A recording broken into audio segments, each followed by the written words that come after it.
Eu era cadete da Força Aérea, eu era de uma escola militar em Barbacena, em Minas Gerais. Era aluno interno de uma escola militar. E eu estava me formando para ser oficial da Força Aérea. Mas desde sempre, desde que eu comecei na carreira militar, eu percebi que aquela não era a minha praia.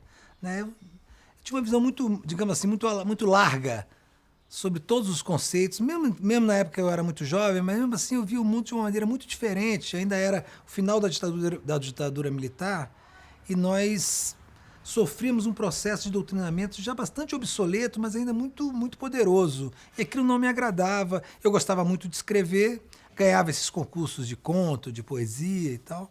E decidi, então, largar a carreira militar. Isso era em Minas Gerais. Voltei para a Bahia, né, que eu sou de Salvador.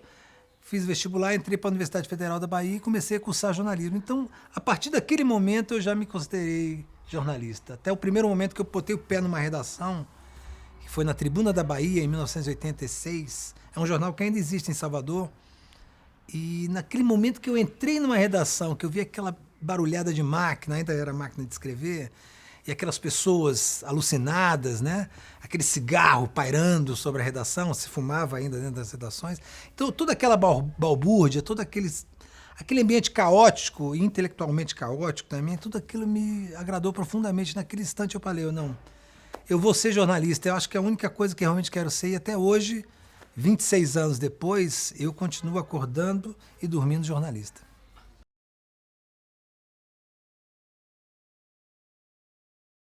Olha, quando eu comecei, eu admirava, na verdade, um jornal, o Jornal do Brasil. Eu era fascinado pelo jornal. Eu ficava em Salvador, o Jornal do Brasil chegava muito tarde. Poucos exemplares nas bancas, ali às 4 ou 5 horas da tarde, chegavam alguns exemplares. Eu corria para comprar e eu tinha tanta vontade de trabalhar no Jornal do Brasil que eu comprava o Jornal do Brasil e comprava aquele liquid paper e apagava o nome das pessoas e botava o meu nome para ver como é que ficaria o meu nome como jornalista assinando uma matéria do Jornal do Brasil. E na época eu gostava muito do Ricardo Noblat. Né? Eu gostava das matérias que ele escrevia, da forma como ele escrevia e da maneira como ele se posicionava naquela época em relação à política e aos políticos. Gostava, já tinha muita influência também da Folha de São Paulo. Foi no momento que a Folha participou dos movimentos das diretas e se renovou, né? Jovens jornalistas assumindo postos de comando no Projeto Folha, tudo aquilo me fascinava. Eu gostava muito, já tinha a figura do Mino Carta como uma figura essencial no jornalismo brasileiro. Jânio, né? Jânio de Freitas também era um personagem que eu gostava muito. Mas eu gostava, basicamente, me interessava muito pelo ofício, pela maneira, pelo modo de vida do jornalista, mais do que de jornalistas.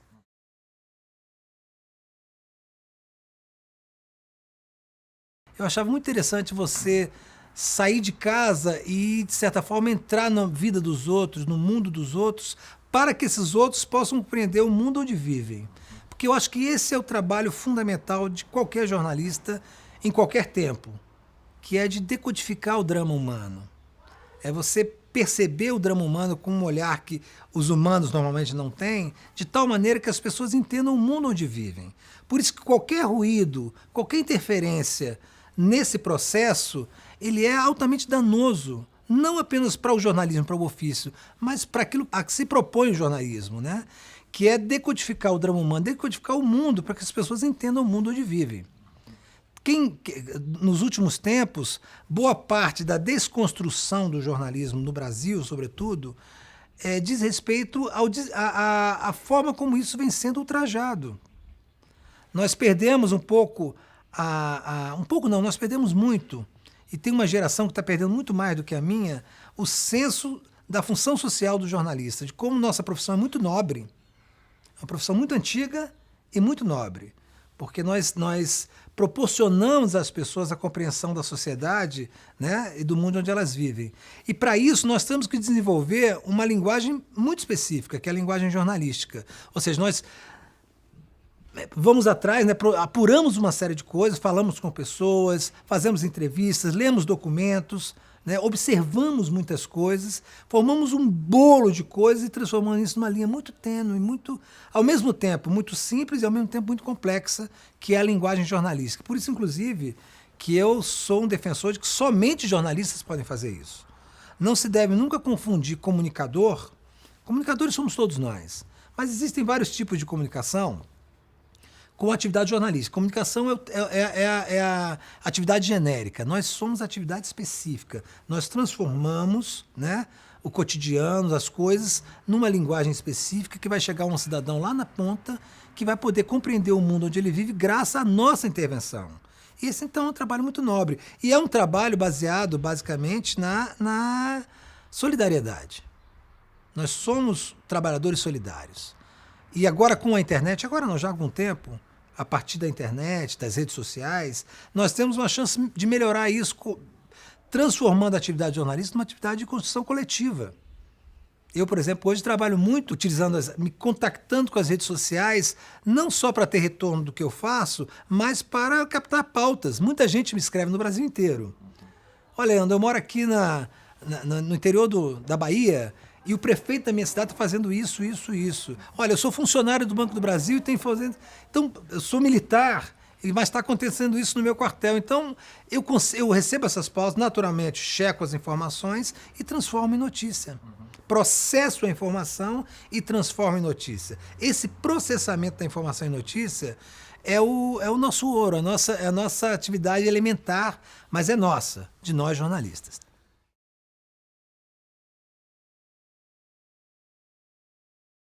Existe. Eu tenho, assim, eu trabalho com fatos. Eu, na verdade, acredito que na hora que você processa a informação, você está processando, você está encadeando uma série de fatos que vai se transformar numa notícia ou não, dependendo daquilo que você fizer. É claro que sim, que a visão pessoal sobre um fato, né, ela nunca é igual, ninguém vê a mesma coisa da mesma forma. Mas o conceito da verdade factual, por exemplo, para mim ele é muito sólido, ele é muito fácil de ser identificado. A verdade factual, ela é um elemento do jornalista. Ela não pode ser desconstruída simplesmente porque você acha que aquilo não é verdade. Tem certos fatos, as coisas que acontecem, que para nós jornalistas são um elemento básico, assim, é o nosso instrumento de trabalho, é o fato. Tudo mais, a linguagem, a edição, os processos todos para publicação, colocação de imagem, enfim, tudo isso é floreio. Nosso elemento básico de trabalho é a verdade factual.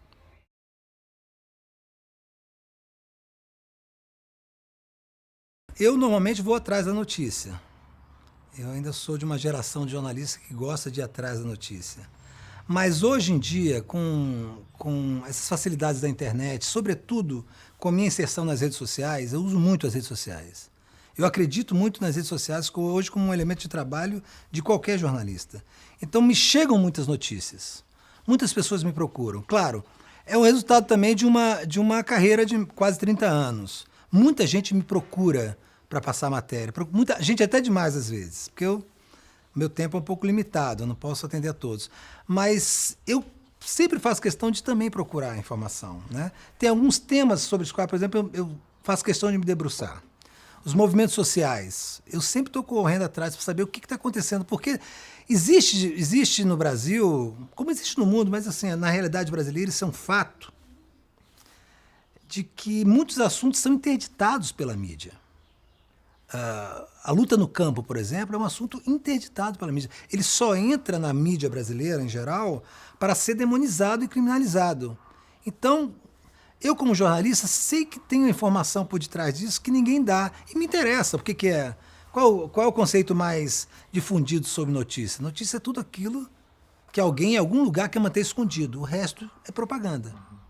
Então, eu estou sempre correndo atrás. Então, eu gosto de procurar notícia. Eu tenho um hábito já muito antigo de, no início da semana, ligar para várias fontes que não têm absolutamente nada de fato acontecendo, mas sabe, tem alguma novidade na sua área?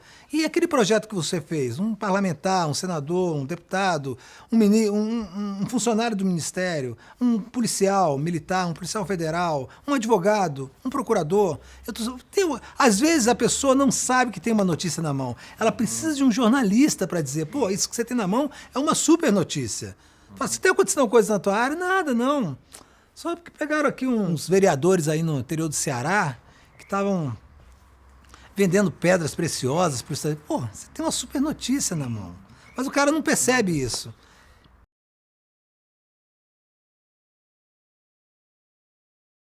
Todo mundo que te passa informação tem um interesse. Não existe fonte sem interesse. Às vezes é um interesse pessoal, às vezes é um interesse comunitário, às vezes é um interesse de ferrar com alguém, né?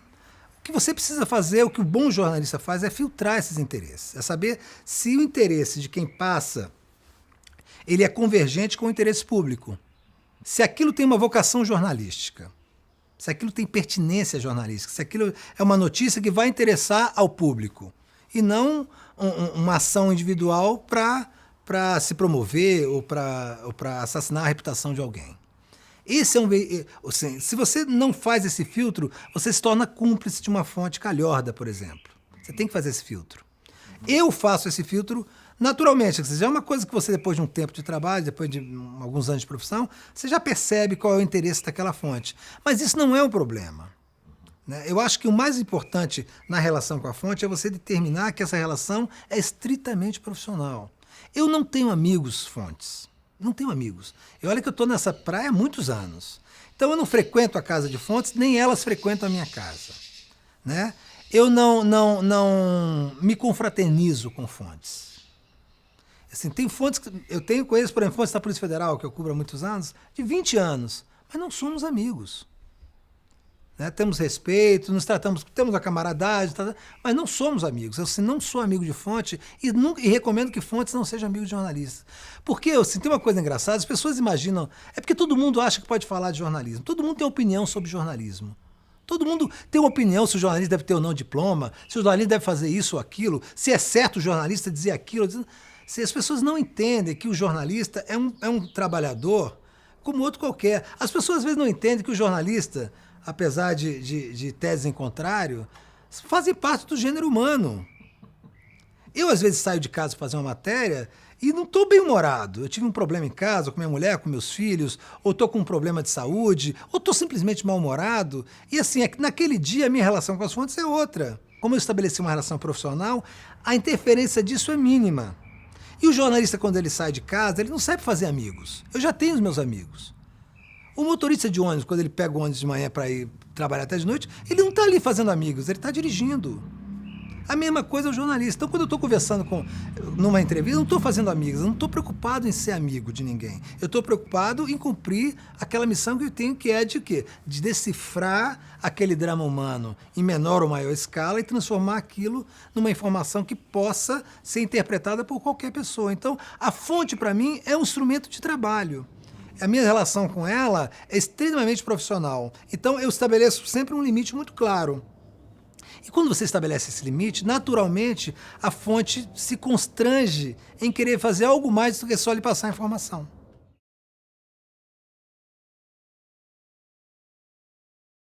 É extremamente atual essa peça do Ben Johnson, porque talvez assim, no nascimento da imprensa, né, no nascimento da atividade jornalística, ela já tenha nascido com todos os vícios que permanecem até hoje. E um dos grandes vícios, os mais terríveis vícios da imprensa, eu posso falar da imprensa brasileira, é justamente você estar criando uma geração, você está gestando uma geração de jornalistas que não tem compromisso com a realidade, que já vem da classe média e que já vem de uma classe média dominada por uma cultura extremamente reacionária.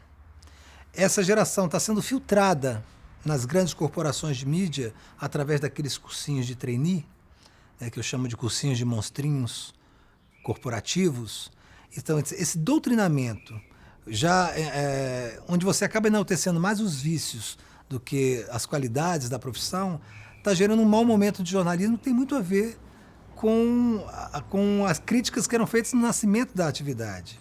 Ou seja, muitos jornalistas estão descolados da realidade porque eles não se confrontam com ela.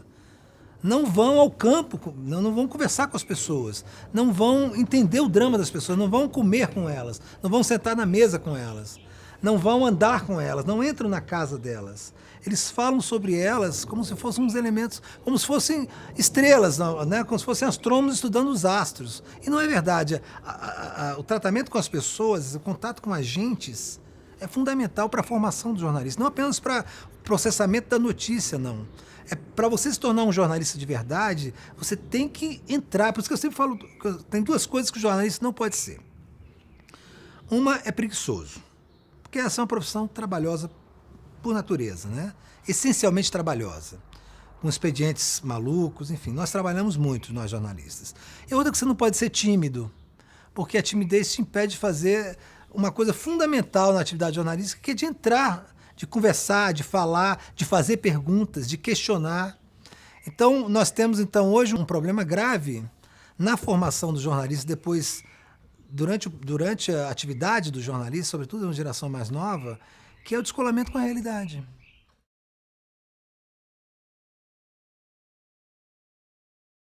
Pois é, mas essa é uma tradição da imprensa brasileira. Você manda o repórter para a rua para ele se adaptar à tese que foi decidida na reunião de pauta. A matéria já está decidida. Agora eu preciso que você busque aspas e informações que sejam adaptadas àquela tese que foi definida na reunião de pauta. Isso é o antijornalismo. E que já é manchete. Que já é manchete, e que já foi decidida para ser manchete, que já foi construída para ser manchete e já foi construída dentro de um objetivo político, que é de atacar alguém ou defender alguém ou forçar alguém a dizer alguma coisa. Esse é o antijornalismo, mas ele é praticado em larga escala no Brasil, sobretudo na época em que vivemos. Isso tem sido feito no Brasil de uma forma criminosa e muitíssimo preocupante, porque a imprensa brasileira ela se aparelhou nos últimos anos, né, como uma atividade partidária de oposição. Nitidamente, sem máscaras. Então, para se aparelhar como oposição partidária, necessariamente esses veículos tiveram que deixar de exercer o jornalismo. Porque o jornalismo, ele naturalmente, ele impede esse tipo de aparelhamento. Porque qual que é a premissa mais básica de se fazer jornalismo? É que você tem que ouvir vários lados, você tem que checar as informações para processá-la e transformá-la em notícia. Isso foi abandonado. Esse tipo de jornalismo, quer dizer, isso não é jornalismo. Isso é uma atividade que usa a linguagem jornalística, mas é, no fundo, uma atividade criminosa. É uma atividade que tem estado muito em voga no Brasil nos últimos anos, sobretudo como atividade partidária, que é de assassinar reputações para minar determinados setores políticos no Brasil. No caso, os governos Lula e o governo Dilma. Há uma guerra aberta contra eles dentro da mídia. Isso não é novidade. Isso não tem nenhum mistério sobre isso.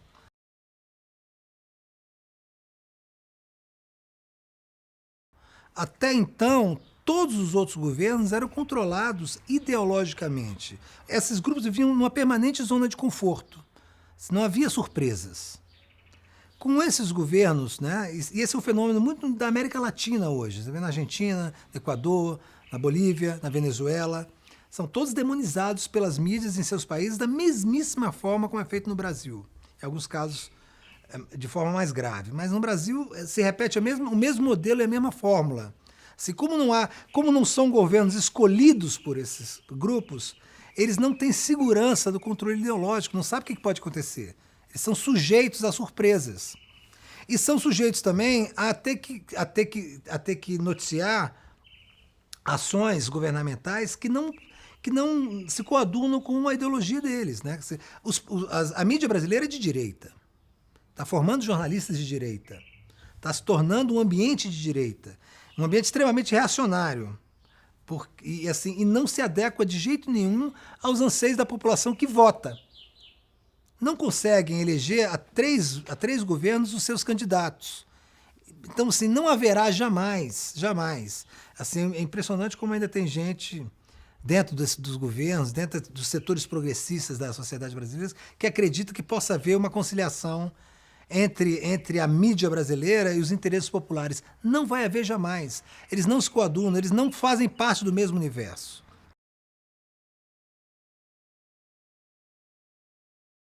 Eu sou a favor da obrigatoriedade do diploma. Eu acho que o jornalista tem que ser formado. Foi-se há muito tempo esse tempo em que o jornalista podia ser qualquer pessoa que escrevia bem. O que é escrever bem? Quem é que vai ensinar hoje nas redações brasileiras e nas estruturas de redação que estão se formando a partir da internet? Quem é que vai chegar? Você é formado em Direito, em Biologia, em Química, em Medicina e vai chegar numa redação. Se confunde muito, sabe? O problema é que se confunde muito o colunismo com o jornalismo. Opinião, todo mundo tem e pode escrever. Não é preciso diploma para escrever coluna de opinião em jornal. Porque sempre lembram do caso do Drauzio Varela, porque é um grande sujeito que escreve bem, escreve em jornal, mas ele não sabe fazer matéria. Fazer uma reportagem exige, além da vocação natural, além de saber escrever, exige formação técnica, exige experiência, é o trabalho de uma vida toda.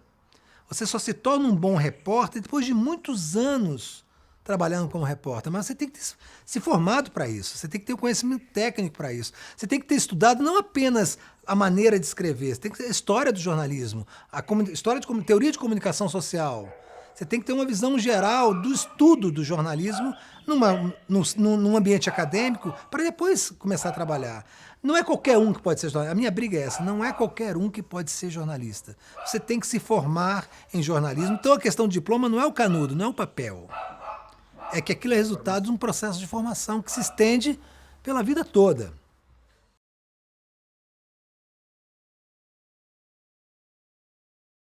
Bom, primeiro você tem que pensar no início da internet. Talvez a característica mais importante da internet no sentido da comunicação interpessoal e na atividade jornalística, por exemplo, é a interatividade. Antes, nós escrevíamos para um leitor que não existia. Nós escrevíamos um para os outros. Nós, jornalistas, aqui em Brasília, por exemplo, a gente escrevia a matéria no jornal e perguntava para os colegas, vocês leram minha matéria? Então o descolamento era total. O leitor era uma figura que não existia. O leitor, o que era o leitor? 5 ou 6 cartas ao leitor, cartas do leitor que vinha para a redação, os caras editavam. Aquilo é a área mais manipulada de qualquer veículo de comunicação impresso. Você só coloca ali o que você quer, do tamanho que você quer, corta o que o sujeito disse. Então, aquilo, na verdade, era pro forma. Né? Um ou outro. Eu lembro que no Jornal do Brasil tinha um grupo de militares da reserva que morava em Copacabana, que mandavam cartas diariamente, assim, uma canseira, porque os caras falavam assim, que eles queriam, na verdade, publicar a sua opinião através por meio do ambiente de carta do leitor. Com a internet, não. O seu leitor passou a existir de fato para você.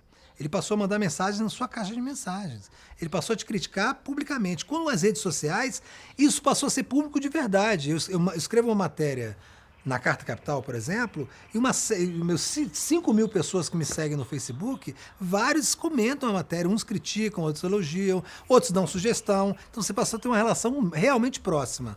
Em relação ao anonimato, especificamente anonimato, eu acho que a mensagem anônima ofensiva, ela tem que ser cortada.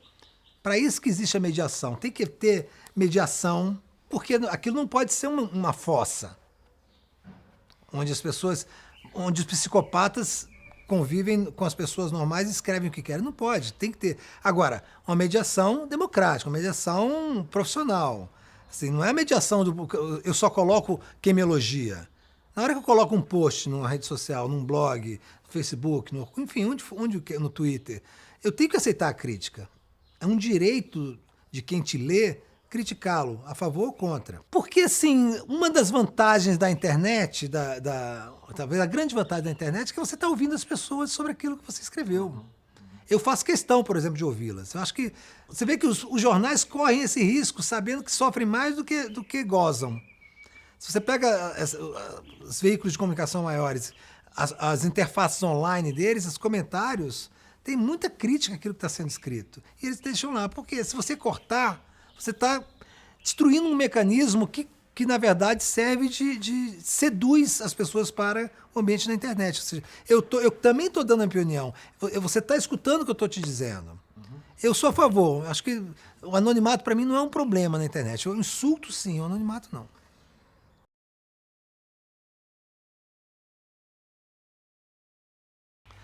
Eu confesso para você que eu nunca penso nisso. Ou me dizem, ou me censuram. Mas eu nunca escrevo pensando se aquilo vai agradar ou desagradar algum tipo de patrocinador. Eu acho que não é a função sequer do jornalista, isso é a função do dono do jornal, do dono da revista, do dono, enfim, do patrão. Ele vai ter determinada linha editorial. E assim, não vamos ser ingênuos, né? As linhas editoriais de qualquer veículo de comunicação, elas são determinadas pela ideologia, mas também pelo comercial. Um dos meus sonhos, e a internet é capaz de viabilizar esse tipo de sonho, é que você tem uma agência de notícia dentro da rede que não tenha, por exemplo, publicidade oficial nenhuma. Porque mesmo você sendo correto, honesto em relação você tem honestidade intelectual na hora de escrever, vai ter sempre aquele ruído da publicidade oficial ali zumbindo em torno daquilo que você escreve. Mas assim, o jornalista não tem que se preocupar com isso. O jornalista não tem que ter autocensura, ele tem que ter honestidade intelectual. Ele tem que escrever o que tem que ser escrito. Ele tem que contar a verdade. Olha só, eu pessoalmente acho que a publicidade oficial é sempre um problema. Ela vai sempre colocar sob suspeita, de alguma forma, o veículo que está sendo financiado. Não que aquele veículo seja necessariamente suspeito por isso. Mas é sempre um problema, porque é uma publicidade oficial, é dinheiro público, colocado numa publicação. Mas eu acho que um meio termo é possível nessa relação. Assim, é preciso se rever as regras de financiamento da mídia, porque essas regras foram montadas para um modelo de mídia que já morreu, na verdade. Que é assim, o modelo da audiência. Ora, o que tem mais audiência? Um jornal escrito ou um blog que tem 1 milhão de acessos por dia? O que tem mais audiência? Agora, as redações vivem esse dilema. Viveram mais nos anos 90. Foi quando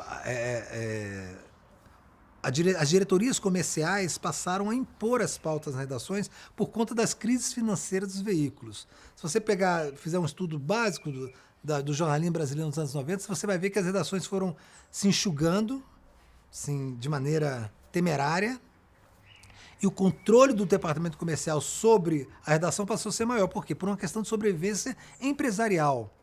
Com a internet, com a distensão das relações dentro das redações a partir da internet, você passou a ter alternativas de mídia, que é outro conceito, né? Porque antigamente o conceito era de mídia alternativa. Hoje não, é o conceito de alternativas à mídia. Essa mídia da Revolução Industrial, a mídia de papel, e as mídias da Revolução Digital, que felizmente estão conseguindo ganhar um campo. Ainda não tem os empregos da mídia da Revolução Industrial, mas certamente vão tomar o lugar dela, acho que em pouco tempo.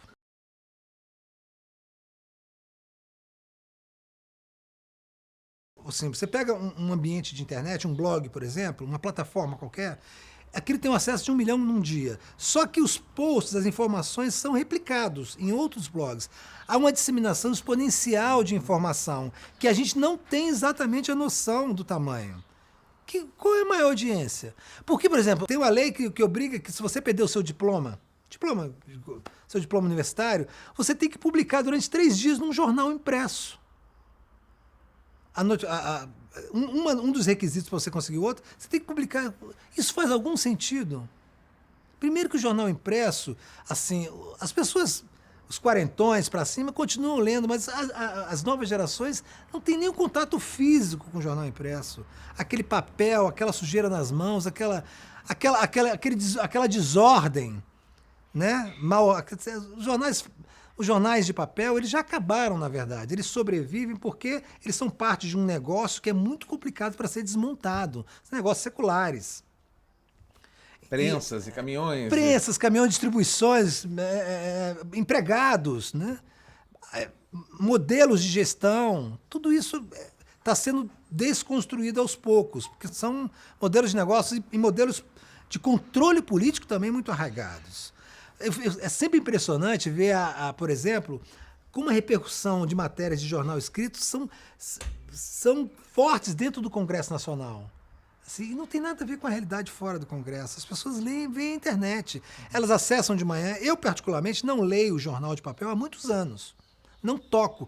Na verdade, sim, eu sou um jornalista que nunca gostei muito do papel.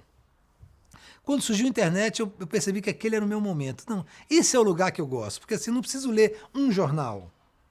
Eu posso ler várias notícias de vários jornais e ver as críticas, os posts de blogs, né? As informações em redes sociais, as análises críticas feitas por pessoas independentes da mídia. ver os outros comunicadores, porque tem uma coisa muito interessante nesse processo.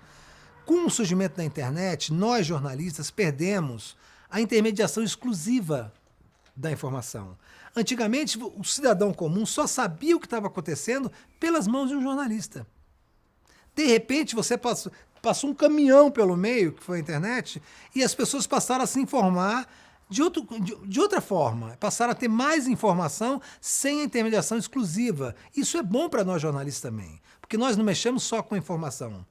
Informação é parte do nosso trabalho, nós mexemos com processamento de notícias. Eu acho que a compreensão do trabalho do jornalista hoje, na verdade, é maior do que era antes.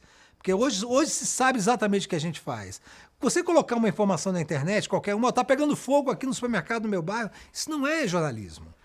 Isso é uma informação, isso é sabe? Alguém passando uma informação para outros, quer dizer, tirou a exclusividade. Antes ele só ia ler isso no outro dia no jornal.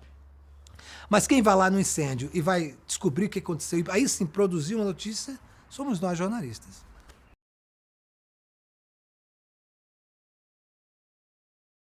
Eu não sei se tem futuro, mas é uma ideia que me agrada, a sendo do Conselho Federal de Jornalismo. Eu vou te dizer por quê. Nada a ver com censura. O Conselho não tem que se meter com conteúdo de nada, mas ele tem que, por exemplo, os jornalistas hoje, os mau caráteres que trabalham com jornalismo, eles têm livre-arbítrio para trabalhar em qualquer lugar. Por quê? Você fez uma analogia com o Conselho Federal de Medicina. Qual que é a intervenção dos conselhos de medicina em relação à profissão do médico? O hospital pode fazer o que quiser, mas o médico não.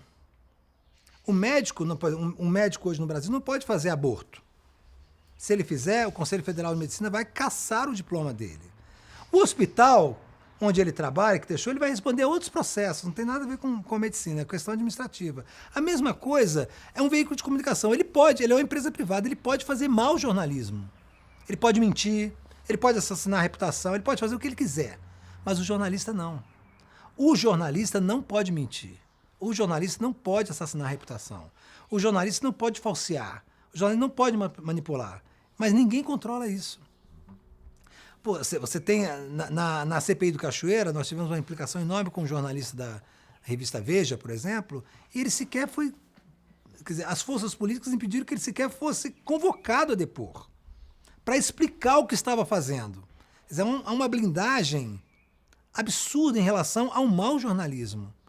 Como se você convocar um jornalista para depor, você vai estar interferindo na liberdade de expressão, na liberdade de imprensa. Não é verdade. A gente precisava de um Conselho Federal de Jornalismo para poder interditar, aí sim, jornalistas que cometam crime na atividade jornalística, para poder caçar o diploma dele. Aí precisa ter diploma. Para caçar o registro dele, para não deixar assim, olha, você pode trabalhar onde você quiser, podem até te estimular a fazer isso, mas você não pode fazer. O que isso pode gerar de ponto de vista prático? Mesmo o sujeito que é mau caráter, mesmo o jornalista que é um calhorda, ele vai deixar de fazer por medo. Você olha, eu até queria fazer isso, mas não posso.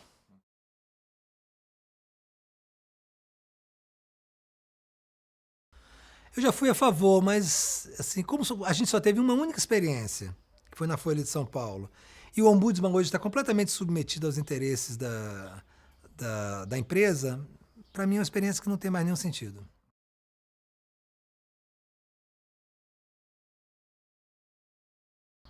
Isso obviamente mexe com o ego dos ministros, que já é hiperinflado, né? Pô, você olha, o jornalista, eu sempre digo que poucos profissionais são tão vaidosos como jornalistas, né? Eu digo que a vaidade do jornalista é uma doença que tem que ser tratada igual ao alcoolismo, né? Você tem que falar todo dia. Hoje, só por hoje, eu não vou deixar que a vaidade me destrua a minha profissão e minha relação com as pessoas. Mas a vaidade do juiz, ela é um fato. E a vaidade do juiz da Suprema Corte é a vaidade absoluta de um juiz. E isso transmitido ao vivo só pode dar problema, né? Eu não acho bom, eu acho ruim essa hipertransparência.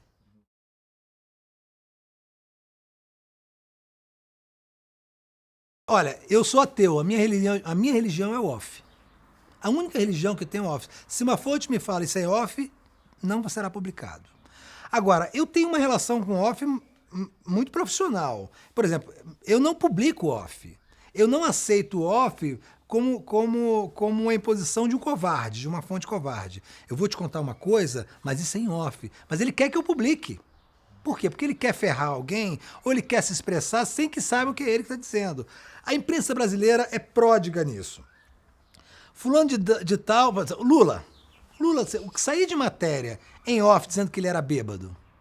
O presidente é um bêbado, disse um alto funcionário das Forças Armadas, disse um senador da oposição. Ora, eu, por exemplo, não publico, Leandro, não escrevo aspas em off. Aspas tem que ter o nome da pessoa. Eu não coloco o governo está perdido, disse um senador da oposição. Não coloco. Se ele está querendo dizer isso, ele bota o nome dele lá. Eu não uso. Agora, eu uso as informações em off para me levar até algum. Na verdade, o conceito fundamental do off é esse. É de que a pessoa te passa uma informação e você checa e aí vai atrás e produz uma notícia em cima daquilo. Não tem nada a ver com declaração. Então, é assim, eu acredito no off, ele existe. Tenho muitas relações de fontes com off que me ajudam muitíssimo, né? Fontes do governo, fontes militares, fontes policiais e cidadãos comuns que não querem se identificar e me passam informações em off. Mas eu não uso as informações, as declarações dele em off. Eu uso a informação e checo e verifico e aí sim transformo ou não em notícia.